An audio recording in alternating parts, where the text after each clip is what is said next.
The Multiverse Saga is the definition of a mixed bag. We've all seen the memes, and while annoying, these sentiments do come from a place of genuine criticism. So today, let's explore an alternate version of this reality-spanning saga, and hopefully come up with something more interconnected and consistent.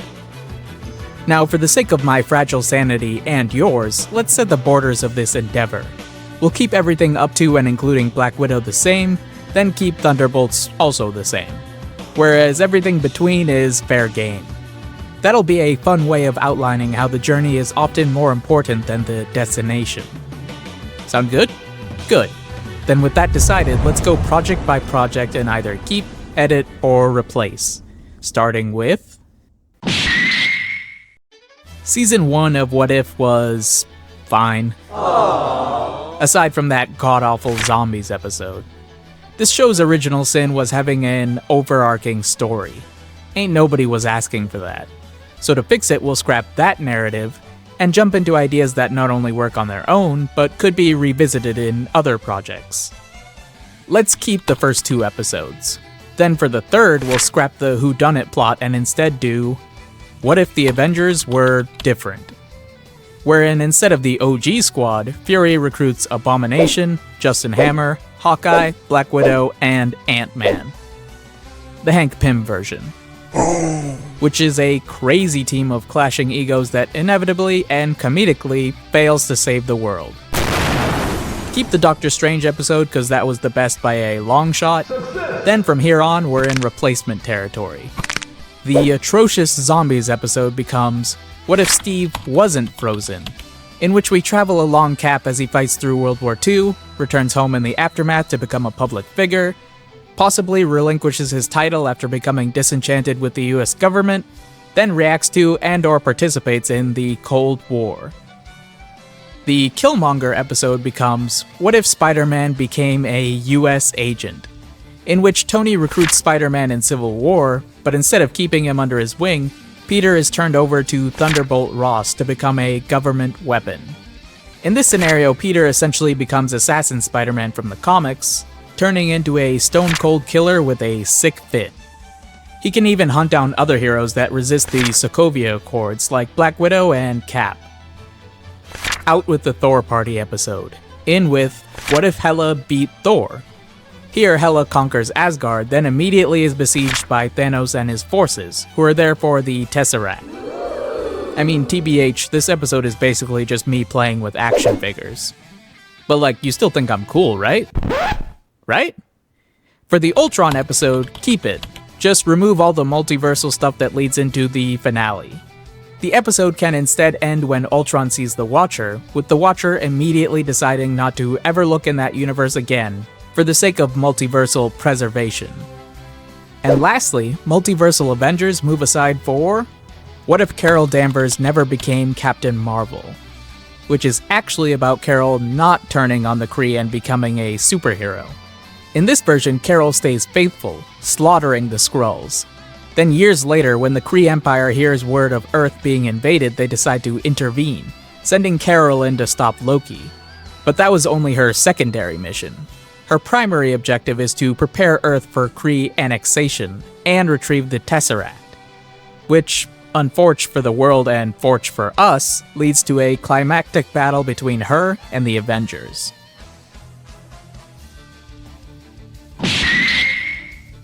Only change we're making here is the Dweller in Darkness. Instead of a big CGI battle, we're rewriting the climax. Wenwu will not get his redemption, but instead will have to be defeated by Shang-Chi, whereas the Dweller will not escape its prison. Yet. No one asked for an Eternals movie, not even comic book fans. So, we're scrapping it and making the Fantastic Four. This will be an origin story that is somewhat similar to the 2015 film. You what? I said somewhat. Calm down. The Four will visit the Negative Zone to receive their powers. Doctor Doom will not get his powers, but will get maimed. And our heroes can fight, I don't know, some Negative Zone version of Fin Fang Foom. Hawkeye was fine, but ultimately filler. The Book of Doom, on the other hand, outlines an origin for one of Marvel's greatest villains.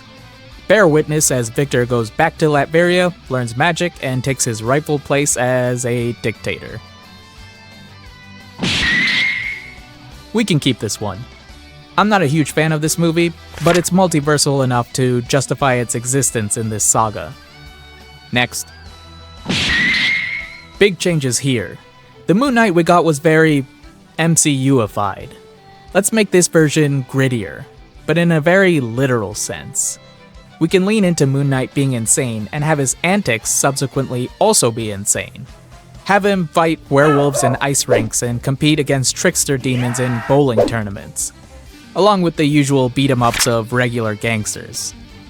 Zip back and forth between lighthearted but strange to horrifying and brutal. There's a quote by Mark along the lines of him wearing white specifically so the bad guys will see him coming. That's the kind of story I'd want from Moon Knight. One where the villains are crazy, but the hero is crazier. The crux of the show will be Mark investigating a series of possessions, along with a cult that is influenced by and worships the Dweller in Darkness. Also, we're debuting Kate Bishop here as Moon Knight's sidekick to intro her character. And also, the final scene of this show will be Sam Wilson approaching Mark to join the Avengers. Remember that, we'll circle back. If there are no more Sam Raimi Glazers, I'm dead. This movie stays as is. Mostly.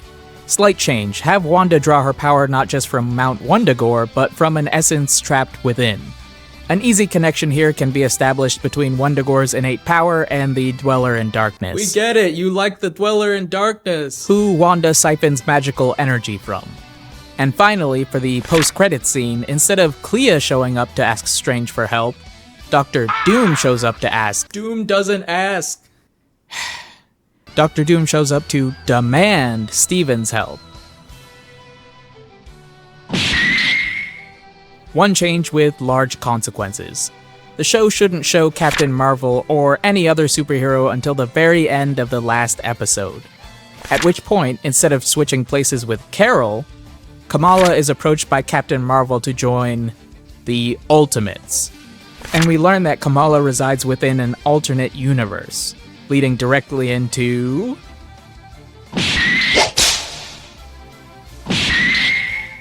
This is our replacement Avengers movie set in the MCU's Ultimate Universe.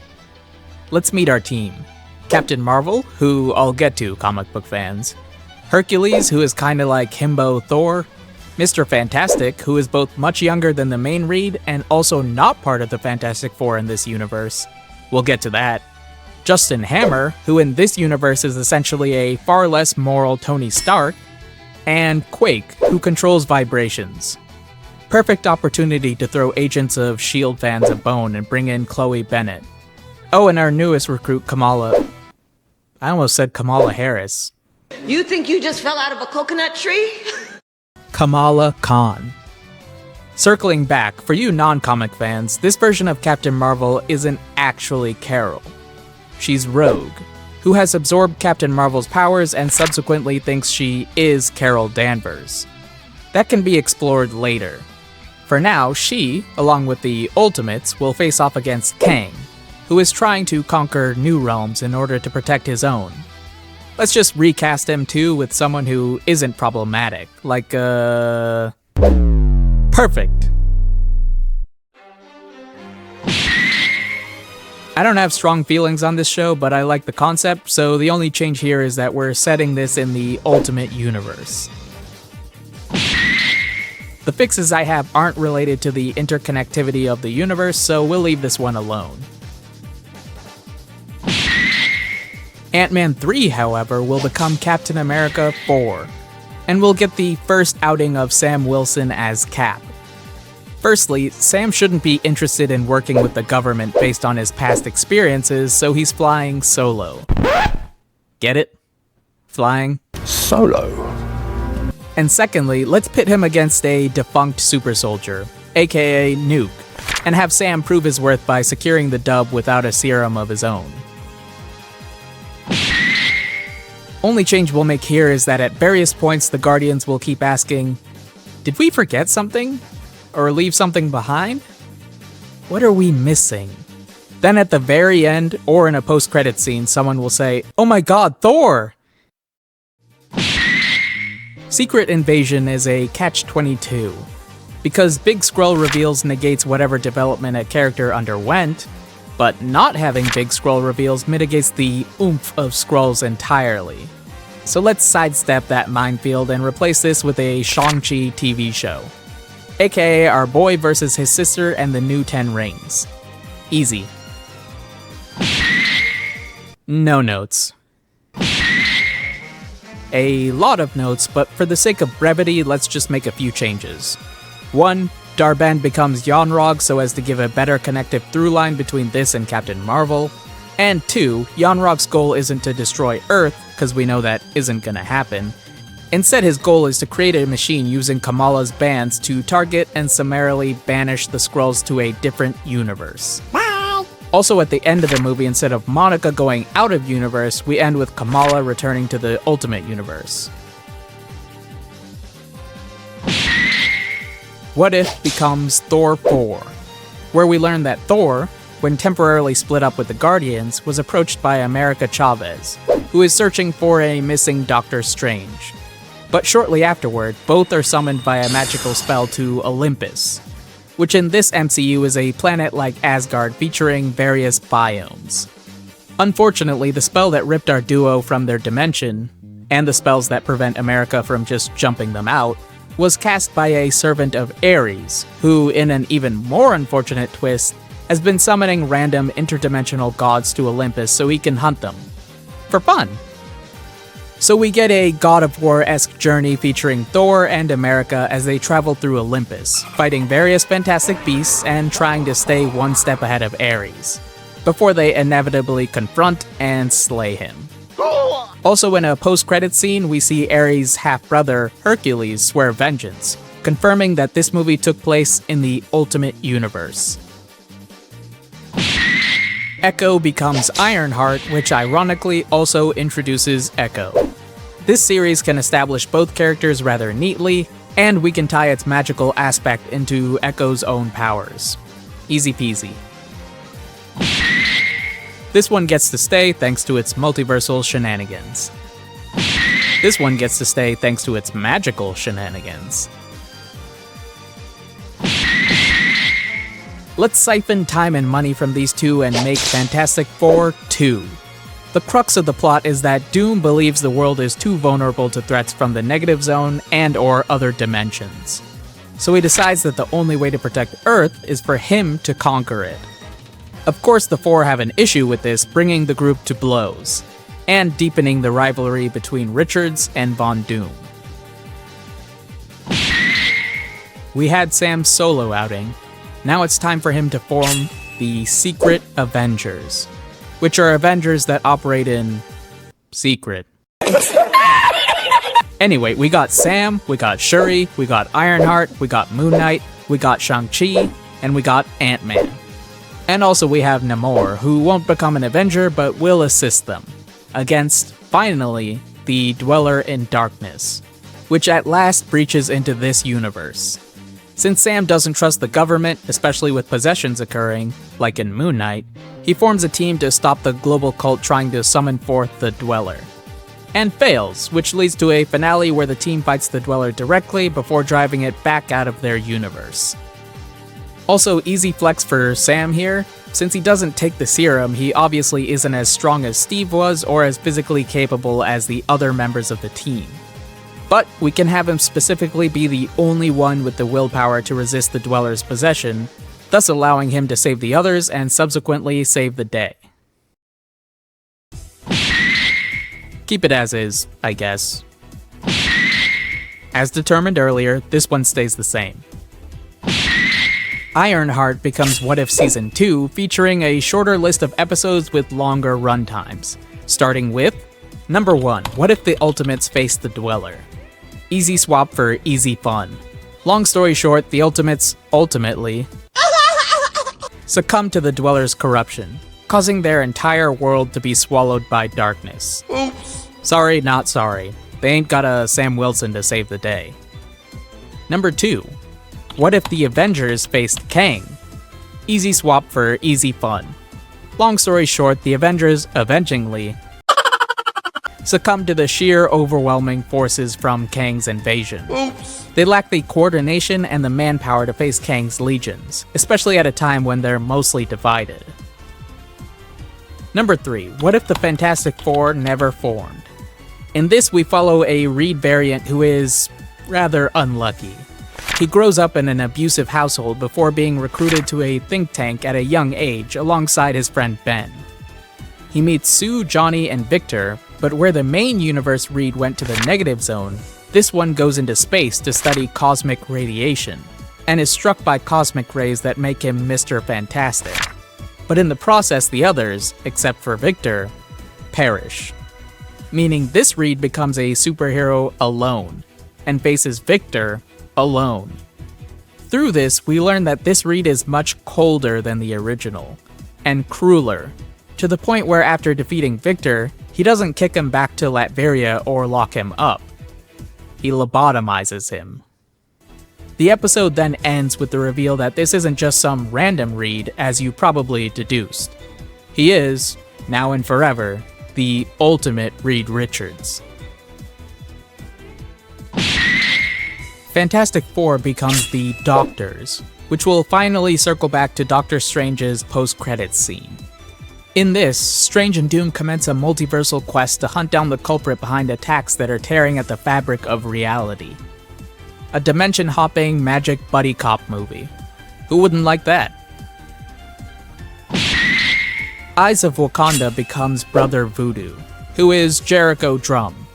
Just like in Moon Knight, we can delve into some of the weirder, more mystic parts of Marvel, with Jericho exploring the arcane arts, necromancy, and encountering the hidden parts of the Marvel Universe.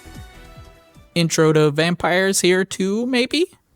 So that we can drum up a little excitement for you-know-who? We're scrapping these two, and as an aside, I read about Wonder Man and legitimately thought it was a joke. What does this have to do with anything? Anyway, we're scrapping these two to make the Ultimates 2, wherein the Ultimates, who have now recruited She-Hulk, face off against Black Swan, who is there as part of a directive from the Order of Black Swans. Said directive? Destroy all universes that don't belong to her master, who would be revealed in The Doctors. The aftermath of this event leads to Mr. Fantastic convincing the rest of the Ultimates that in order to protect their realm, they must attack another, leading to Avengers Cataclysm, wherein the Ultimate Universe invades the main one, allowing us to witness a conflict that drags all of our heroes into one interdimensional war. And that's the list. Again, the objective here is to create a narrative that is more cohesive, while still maintaining individualized stories. Sure, there are through lines like the Dweller in Darkness, Oh my god, stop saying it. and the Ultimate Universe, but there are also one-offs that don't ask the audience to do homework. What I wanted from the post-Endgame landscape wasn't a flood of new characters that pop in and out of focus, but instead a story that had enough confidence to introduce a smaller cast and stick with them, so that by the time Avengers 5 rolls around, we haven't just been introduced to Doom and the Fantastic Four. But hindsight is 2020, and my ideas may sound easy, but executing them while contesting with different schedules and budgets and whatnot would be exceptionally difficult. So let's cut the MCU some slack. Bestowed with great beasts. Some slack. None for you. Anyway, enough with this alternate story some alternate versions of us probably watched and enjoyed. In the here and now, that's all for this one. Like and subscribe, because I've got rewrites, essays, and whatnot in the works. And until the next one, cheers.